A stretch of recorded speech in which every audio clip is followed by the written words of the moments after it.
Sir ये शेष जीवन जो आज आपका यहाँ प्रीमियर हो रहा है, इस फिल्म के बारे में बताइए सर, ये क्या फिल्म की तरह है? देखिए, फिल्म एक मैसेज बेस्ड फिल्म है।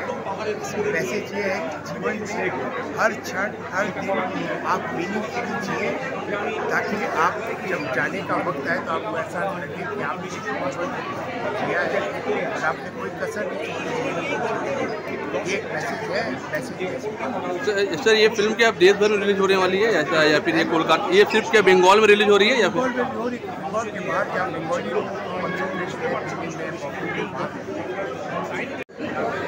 একটু জানতে চাইবেন ভাবনা চিন্তা শুরু থেকে আর শেষ জীবন দাদু নাতনির একটা সম্পর্কের উপরে। অফকোর্স প্রত্যেকটা মানুষের এরকম একটা মুহূর্ত আসে বর্তমান সময়ে। ক্যান্সার এমন একটা রোগ, সেই রোগটা আমাদের পরিচিত বা পাশের বাড়ি কি আমাদের নিজেদের আত্মীয় স্বজন কারো না কারো এরকম রোগাক্রান্ত মানুষ আমরা শুনতে পাই এবং তার জীবনাবসানের সম্বন্ধে আমরা জানতে পারি। এর ফলে পরিবার অনেক ক্ষেত্রে সাফার হয়।